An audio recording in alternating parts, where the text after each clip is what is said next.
What's up guys, for today's video magpapalit tayo ng fuel filter sa Sniper 155. Yung fuel filter na ipapalit natin is itong OKM Racing, kasi yung quality nito malapit lang siya sa genuine parts ng Yamaha na fuel filter. So bali ito pala yung nabaklasan natin lahat. So yan, itong mga bolts na apat sa tangke na luwagan yan. So yung unang gagawin natin is tanggalin yung mga bolts, tapos dito banda tanggalin natin to, yung mga wire dito na nakakabit. So yung udo natin, check natin yung udo.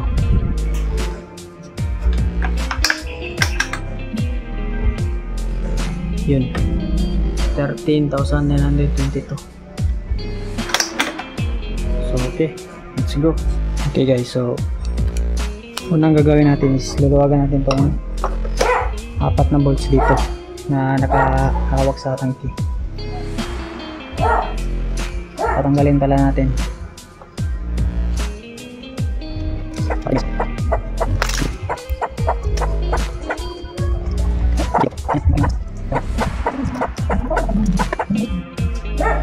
Tapos pag natanggal na yung apat,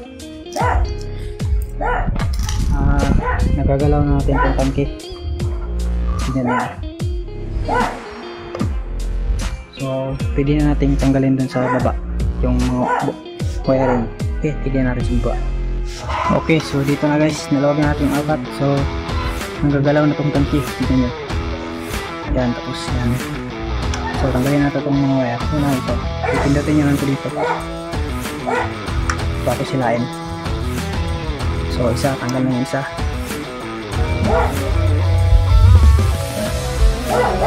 Yes. May dalawang yan dito, yung ito yung sumasabi. So ganun lang yung itsura niyan, paangat.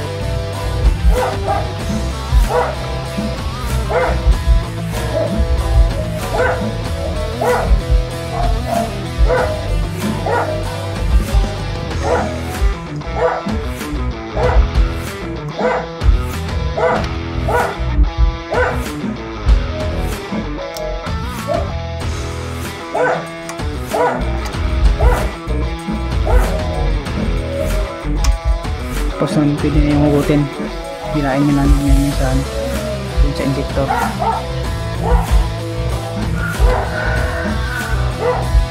So tabi na natin dito. Yun guys, pag press hila, pag press yung hila, yun na. Ito na yung tangke. Bigat guys, puno to puno to.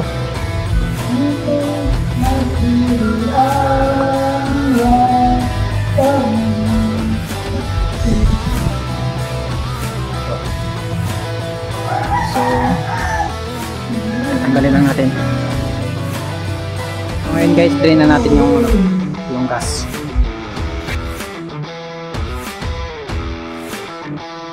Okay, so tatanggalin na natin yung fuel pump. So na yung itong apat na alin. Tanggalin natin itong apat na alin.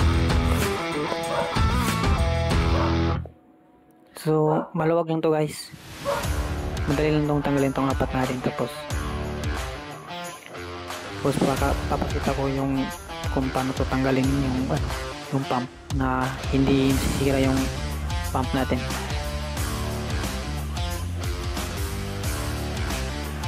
So nasa 110 lang yung fuel filter na ikakabit natin. So napakaganda ng quality nito. So recommended ko talaga to sa inyo, na kasi yung Yamaha na genuine filter nasa nasa 700 plus. Tapos yung quality niya same lang yung quality niya dito sa OKM Racing na fuel filter. So ito yun na, tanggal na natin yung bolts. So ito yung itsura nito, palatandaan na sa pagbalik ganyan yung itsura niyan. So na itong yung bracket nya. Tapos ganito yung pagtanggal, bali pa left side yan. Tapos dahan-dahan lang dito, dahan-dahan lang para hindi maputol yung mga wire. So ito na guys, yan na yung filter guys. So hindi naman ito masyadong madumi kasi Shell yung gamit natin na gas palagi. Tapos yung oil ay yung rubber nya yan, ayos pa yan, hindi naman siya madumi. Na-advise ko, huwag kayong pag nag-gas kayo, huwag kayong yung lalagay sa galon tapos sasaralin. So ito na.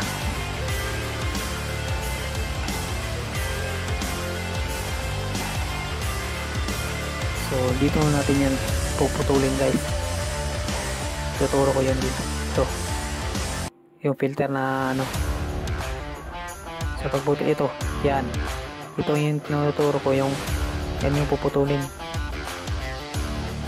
Ito. Yan, ito yung puputulin natin. Huwag yung isa kasi papalitan yung buong assembly pag yan maputol mo. Kasi yan yung nagsisilbing lock kaya yung sa filter lang na plastic yung puputulin natin. So yun na nga.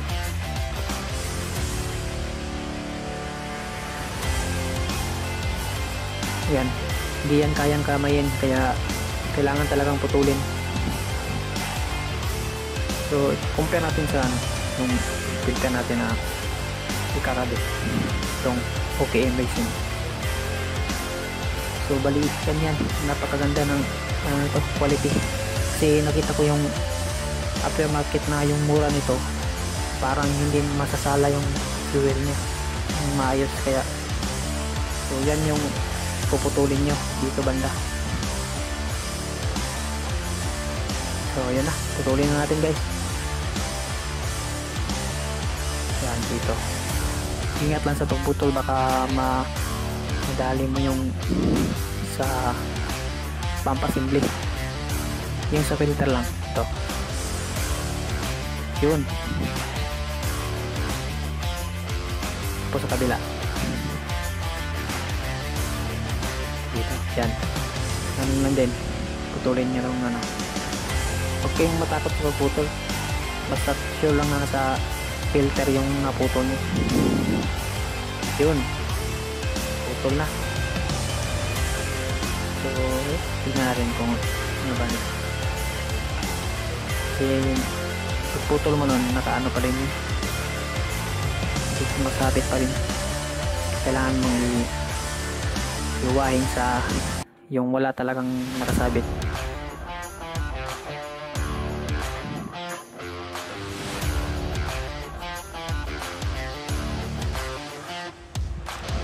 So putol na, itabi natin ito.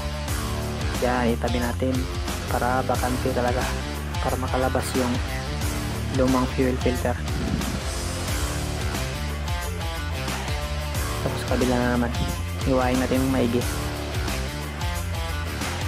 Yan, kahit baliin na yan kasi sa ano yun, mabalik. So yan, parang bakante na yung lumang filter.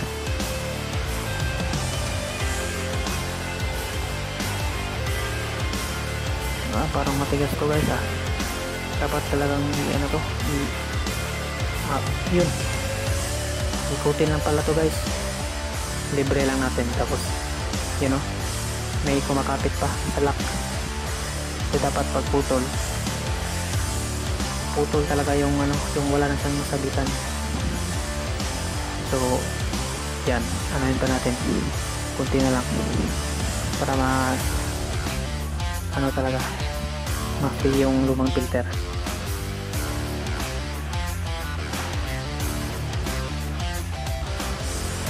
So ito, putulin natin ito sa kabila.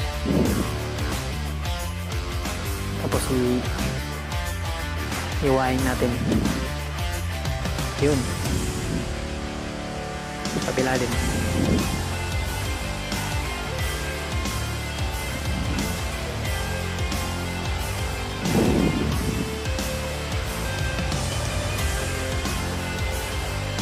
So ito, parang maluwag na.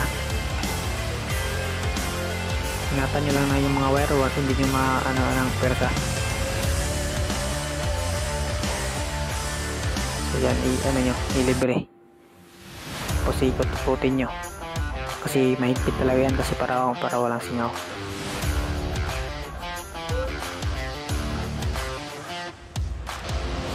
So yan, ikot-ikutin nyo. Yan, hindi nyo alog-alogin nyo. O yan, malambat na. Yan, tulayan nyo. Yun, tanggal rin. So yan yung pinutol natin. Tapos yan yung dalawang lock. Pagkabit na so yan o. Dito makalawang na. Pagkabit na natin yung dalawang filter guys. Pagkabit nito guys, hindi ka maliit ganito. Kasi wala nang ibang lagayin ko. Ganito lang yung system na. Ayan. Hindi pwede yung baliktad, hindi yan kakasya. So ganun lang, isang direction nito. Tapos yung diskarte nito sa pagkabit, ano to, pipitikan natin ng saktong-sakto lang. Gamit tayo ng may rubber. Ito, pipitikan natin guys. Ito, dito binda, pipitikan natin dyan. Ayan, oh no, dos, yun, masok guys, nag-lock na. So ayan, nakabit na natin yung bang sensor. Sobrang bago na guys, napakaganda nito kasi refresh yung ano natin, yung mga fuel na pupunta sa makina. So pagkabit ito, babalik na natin kanan din kung paano natin tinanggal. Ganyan lang, dahan-dahan lang. Yan, dahan-dahan.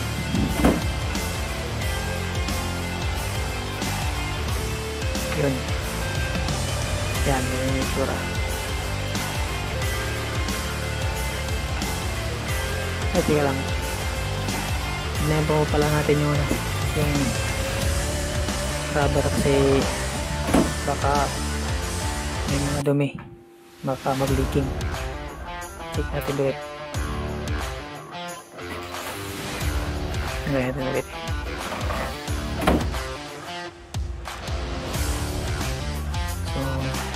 So wala pa naman dumi, ayos pa to guys. Double check lang natin kasi baka mag-leaking, delikado, baka masunog. Apoy tayo nyan. Ayan, dito banda may mga dumi-dumi. So all good pa.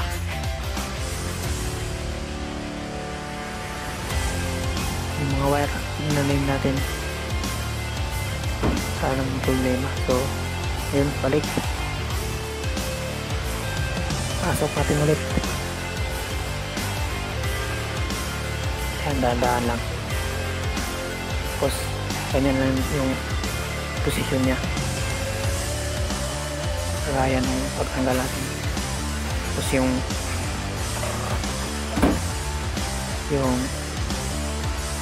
guide niya.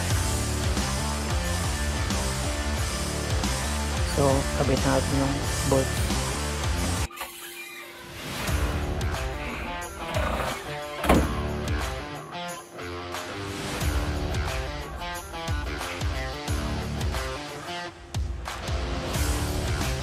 So itong puti yung una guys, dito pasok natin itong una. Hindi lang ito yun, ipupush nyo lang tapos tutunog yun, tapos sana naman. So ganun lang. So ikakabit natin, tanggalin muna natin. So yun,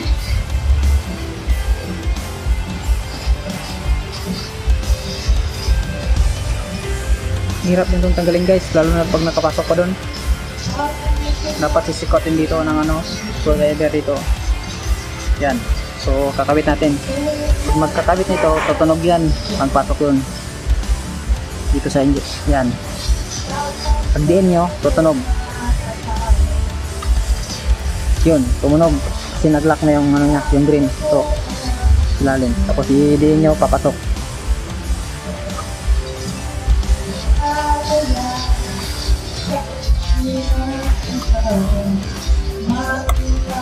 Ay, ididiin pala ng maigi guys. Dapat maraming putok pala yung dalawa. So, pag nakadiin na talaga, saka pala ito ilalak. So, yun lang. Tignan nyo pag-lock. So, ganyan. Dalawa pala, hindi yung kunti lang. So, malambot lang to pag nakadiin na. So, yun, nalak na. Tapos yung isa, ito.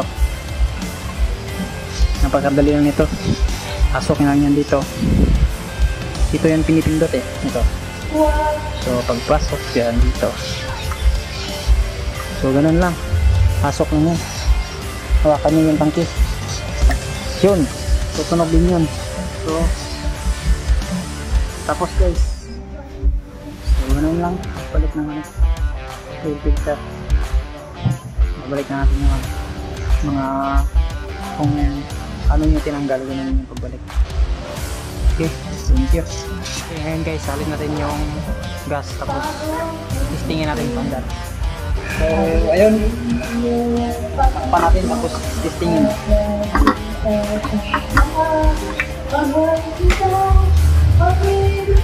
So, pag-testing nito, pandarin natin ng 3 beses yung pump.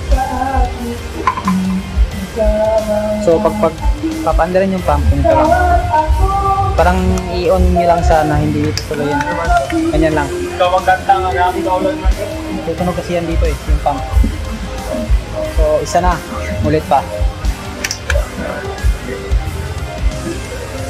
Ulit.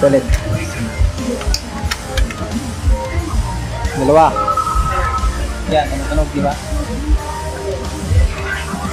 So, pangatlo.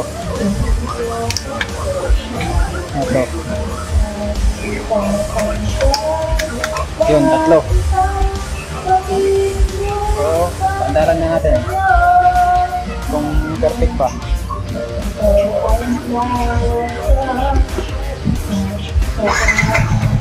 Yun.